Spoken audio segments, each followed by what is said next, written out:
What if I told you that one of the most powerful fat loss tools isn't a diet? It's not a workout. It's not a supplement. It's your pillow. Most people believe that losing fat comes down to eating less and exercising more. And while nutrition and movement matter, there's another piece of the puzzle that many people completely ignore: recovery, specifically sleep. The truth is that your body doesn't get healthier when you're exercising. It gets healthier when it's recovering from exercise. And many of the hormones that influence hunger, cravings, fat storage, muscle growth, and energy are heavily affected by how well you sleep. Today, we're talking about the recovery pillar of the 1% diet and why fat loss often starts in bed. Let's get into it.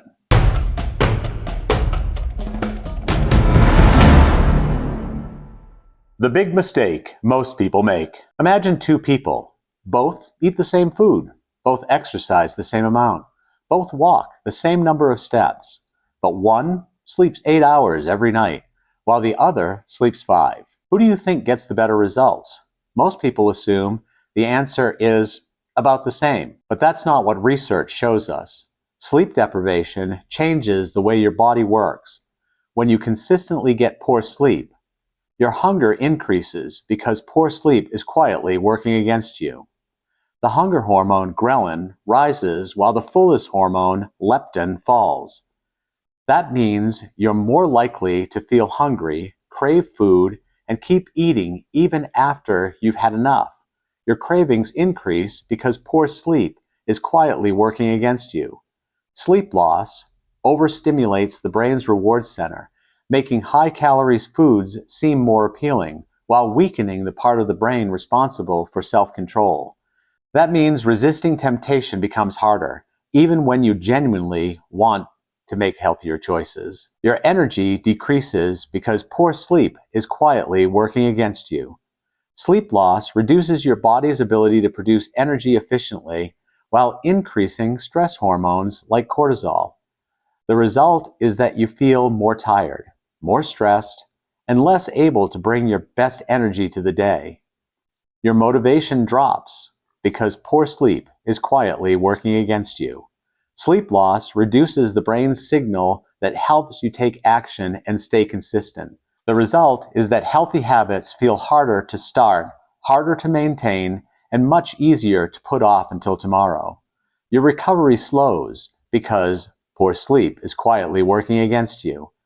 Many of the repair processes that help your body recover happen while you sleep. When sleep is cut short, repair slows, inflammation increases, and your body has less time to build and recover from the stresses of daily life and exercise. Your stress hormones rise because poor sleep is quietly working against you.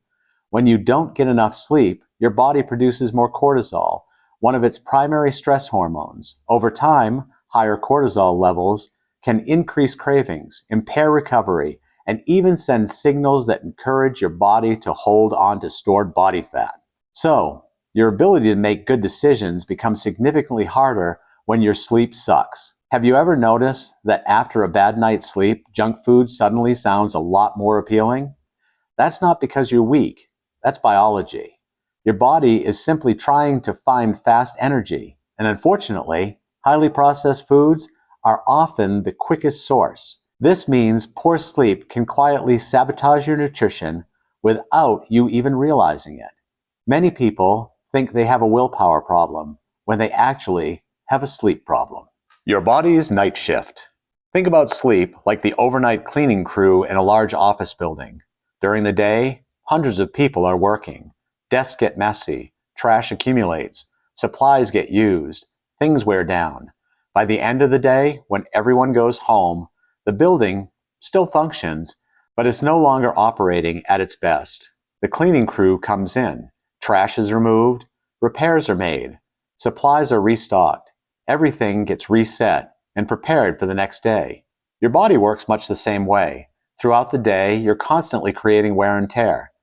Every workout creates a small amount of muscle damage because that's how muscles grow stronger. Every stressful meeting uses physical and mental resources. Every decision, every movement, and every challenge places demands on your body. Then you go to sleep. And that's when your body's night shift begins. While you're sleeping, your body starts repairing muscle tissue damaged during exercise. It begins restoring energy reserves. Your brain processes information from the day and organizes memories.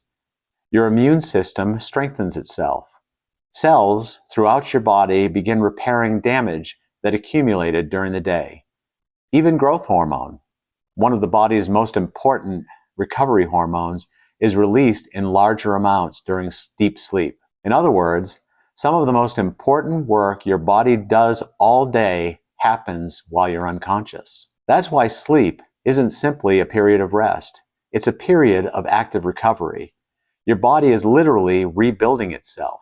Now, imagine what happens if you consistently cut the process short. Imagine hiring a cleaning crew, but sending them home after only half the work is finished. Some of the repairs get made, but many don't. The building starts the next day less prepared than it should be. That's what happens when recovery is incomplete. Your body can still function, but it doesn't function at its best. You feel more tired. Your workouts become harder. You recover more slowly. And many of the systems that support fat loss don't work as efficiently as they should. Sleep isn't time when nothing happens. Sleep is when some of the most important things happen. The hunger hormone problem. Now let's talk about two hormones that every person trying to lose fat should know about: ghrelin and leptin. Ghrelin is often called the hunger hormone. Leptin is often called the fullness hormone. When you get adequate sleep, these hormones tend to stay in balance. But when sleep suffers, ghrelin tends to rise and leptin tends to fall. Translation: you feel hungrier, and you feel less satisfied after eating. In other words, poor sleep doesn't just make you tired. It changes the signals your body uses to regulate appetite. Think about how difficult that makes fat loss. You're trying to eat less food, but your body is literally turning up the volume on hunger while turning down the signal that says you've had enough. It's like trying to drive with one foot on the gas pedal and one foot on the brake. One foot on the brake and one on the gas. Can you do it? Sure, but it's much harder than it needs to be. And here's the frustrating part. Most people don't recognize what's happening. They wake up after a poor night's sleep, feel unusually hungry all day, and assume they simply lack willpower. But it isn't necessarily a willpower problem. It's often a biology problem. Imagine two people eating the exact same breakfast. One slept 8 hours, the other slept 5. By mid-morning, the person who slept poorly is often thinking about food more frequently, feeling hungrier, and having a harder time ignoring snacks. Not because they're weaker, because their body is sending stronger hunger signals. Then lunch arrives. They eat a meal that would normally satisfy them. But because leptin is lower, they don't feel quite as full. So they're more likely to reach for an extra snack, grab a dessert, or continue eating after their body has already received enough energy. And if that cycle repeats day after day, it becomes much harder to maintain the calorie deficit required for fat loss. That's why improving sleep is often one of the easiest ways to improve nutrition. Not because sleep burns thousands of extra calories, but because better sleep helps you put your hunger and fullness signals back on your side instead of working against you. Recovery is more than sleep. Now, recovery isn't just about sleeping. Recovery is anything that helps your body restore itself. Sleep is the foundation, but is only one piece of the recovery puzzle. Recovery also includes stress management, rest days, hydration, proper nutrition, and avoiding the trap of trying to do too much too quickly by making small 1% changes daily. Think about it this way. Most people understand that if they work a muscle hard in the gym, it needs time to recover before it can come back stronger. But the same principle applies to the rest of your life. A stressful day at work uses mental and physical resources. A tough workout creates small amounts of muscle damage. Poor nutrition creates additional strain on the body. Even everyday responsibilities require energy, focus, and recovery. If you're constantly demanding more from your body, but never giving it the resources it needs to rebuild, something will eventually break down. Your energy drops, your motivation drops, your workouts become harder, and healthy habits become more difficult to maintain. But many people make the mistake of starting a new health plan with maximum intensity. They slash calories, they work out every day, they try to be perfect, and for a few weeks, it feels like they're making progress. But eventually, the lack of recovery catches up with them. They're exhausted, they're hungry, they're frustrated, and they begin to wonder why they can't stick with the plan. The problem isn't that they aren't working hard enough. The problem is that they aren't recovering enough. Remember, the goal of the 1% diet is not to win today. It's not to have the perfect week. It's not to survive 30 days of extreme effort. It's to keep winning for years. And that requires recovery. Your 1% challenge. So what small change can you make today? Here are 5 simple options. Pick just one. Go to bed 15 minutes earlier. Turn off screens 30 minutes before bed. Keep your bedroom cool and dark. Wake up at the same time every day. Create a simple nighttime routine. Maybe that's reading for 10 minutes. Maybe it's prayer or meditation. Maybe it's stretching. Maybe it's simply putting your phone away. The goal isn't perfection. The goal is improvement. Remember, we're looking for 1% changes.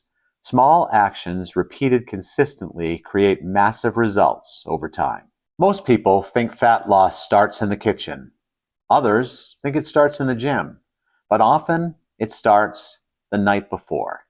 Because when you sleep better, you recover better, you think better, you eat better, you move better, and you make better decisions throughout the day. Recovery isn't lazy. Recovery is productive. It's one of the most overlooked pillars of long-term health and fat loss. So tonight, before you focus on your next workout or your next meal, ask yourself one question.